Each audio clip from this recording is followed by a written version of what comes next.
ये वाला क्वेश्चन देखते हैं, काफी अच्छा क्वेश्चन है और ये क्वेश्चन के साथ साथ बच्चों एक अच्छा कॉन्सेप्ट भी है।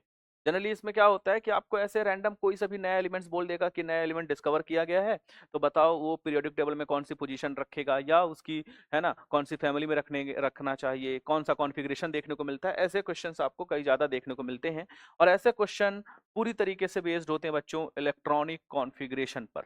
हालांकि इस क्वेश्चन में तो डायरेक्टली इलेक्ट्रॉनिक कॉन्फ़िगरेशन पूछा है, बट अगर आपसे कभी पोजीशन या उनकी डिटेल पूछ ले, है ना, उनकी पोजीशन पूछ ले, तो भी ऐसे सारे क्वेश्चन आप किससे करेंगे, इलेक्ट्रॉनिक कॉन्फ़िगरेशन से। अब सबसे पहली बात चेक कर लेते हैं क्या एटॉमिक नंबर दिया गया है जिसको आपको अरेंज करना है। आ जाओ। पहली बात बच्चों, जब आप यहां पर एटॉमिक नंबर 114 को अरेंज करेंगे तो ऑब्वियस सी बात है इसका इलेक्ट्रॉनिक कॉन्फ़िगरेशन करेंगे, है ना। इलेक्ट्रॉनिक कॉन्फ़िगरेशन का ऑर्डर सबसे पहले जानना जरूरी है। एनएस, एनएस के बाद आता है बच्चों n-2f, n-2f के बाद भरा जाता है n-1d और सबसे लास्ट में भरा जाता है np।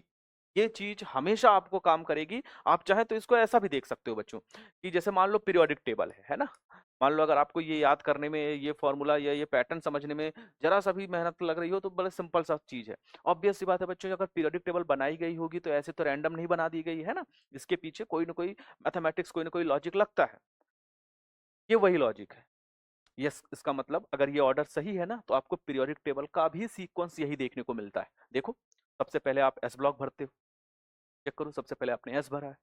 एस के बाद यहाँ पर आपको एफ ब्लॉक मिलता है 6 पीरियड 7th पीरियड में। हाँ, अब जैसे आप बोलो कि सर 4th पीरियड में तो डी मिल रहा है, तो ऑब्वियस सी बात है बच्चों, हम उस पीरियड को ऑब्जर्व करेंगे एनर्जी के लिए जिसके पास सब लोग हो।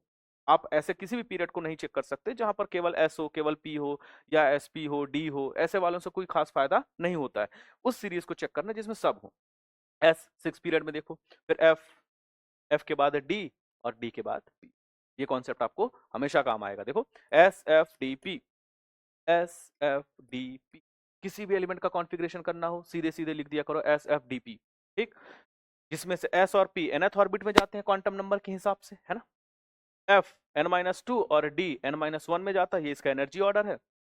और एन क्या है बच्चों, एन है आपका पीरियड नंबर, उस एलिमेंट का पीरियड नंबर। कैसे आइडेंटिफाई करेंगे एन को, सबसे पहले रेफर कर लेते हैं नोबल गैस को, क्योंकि जब भी एटॉमिक नंबर काफी ज्यादा हो ना तो अच्छा होता है कि अपन नोबल गैस रिप्रेजेंटेशन दिखा देते हैं। तो helium, neon, argon, krypton, xenon, radon और ओगेनिजॉन।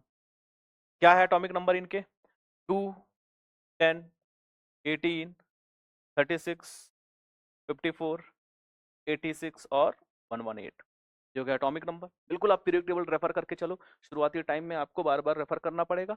उसके बाद आप धीरे धीरे देखोगे कि ये सब आपके एकदम है ना फिंगर टिप्स पे बैठ जाएंगे। पीरियड नंबर चेक करो, 1, 2, 3, 4, 5, 6, 7। अब आप चेक करो, गिवन एटॉमिक नंबर कौन सी नोबल गैस को क्रॉस कर सकता है, मैक्सिमम किसे क्रॉस कर सकता है।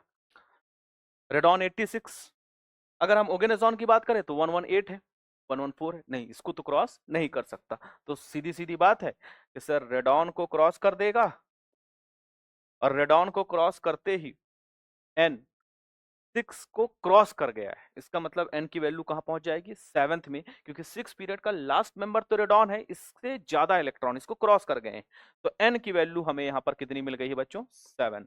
अगर हम रखें इस फॉर्मूले में या इस पैटर्न में तो हमें क्या दिख रहा है, 7s n-2 यानी 7-2, 5f, 6d और 7p। ये हो गया हमारा कॉन्फ़िगरेशन का पैटर्न। रेडॉन लिखते ही हमें ऑलरेडी पता है कि सर रेडॉन का एटॉमिक नंबर 86 है, आपको फिल करने थे 114। 114 में आपने 86 फिल कर दिए हैं रेडॉन लिखने के साथ, तो जो बचे हैं उतने इलेक्ट्रॉन आपको एसएफडीपी में फिल कर देने। ठीक, कैसे करोगे, देखो 14 और 14 में से 6 निकल जाएगा, कितना हो जाएगा, और 14, 8, 8। ठीक, उसके बाद 10 तो 28, 28 इलेक्ट्रॉन है। ठीक, 28 में एस की कैपेसिटी 2, एफ की कैपेसिटी 14।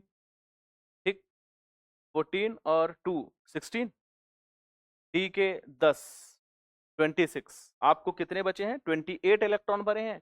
और 28 इलेक्ट्रॉन को यहाँ पर अगर मैं अरेंज करूं तो देखो 2, 14, 10, टोटल कितने हो गए? 26। 26 में बचे कितने?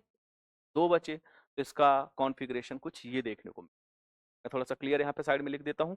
देखो जरा क्या देखने को मिला हमें कॉन्फ़िगरेशन 114 का। Radon 7s2 5f14 6d10 7p2, ये इसका कॉन्फ़िगरेशन। अब आपसे पूछा क्या गया है? बोला गया कि एक एलिमेंट है, इसका एटॉमिक नंबर 114 है, तो इसका कॉन्फ़िगरेशन क्या होगा और ये कौन सी फैमिली को बिलोंग करता है। चेक कर लेते हैं हमारे हिसाब से क्या है। हमारे हिसाब से आया है बच्चों 7p2, है ना। तो पहले तो ऑप्शन यहीं से छाट लो बढ़िया। ये P6 है, बिल्कुल नहीं काम करेगा। P5 है, नहीं काम करेगा। P2 है, ये बिल्कुल काम करेगा। P4 है, ये काम नहीं करेगा। कॉन्फ़िगरेशन भी चेक कर लो। हाँ, अब जैसे हमारे हिसाब से बच्चों क्या है ना कि अगर आप इस क्वेश्चन को देखो तो इस क्वेश्चन में हमने पैटर्न लिखा है एनर्जी ऑर्डर में SFDP।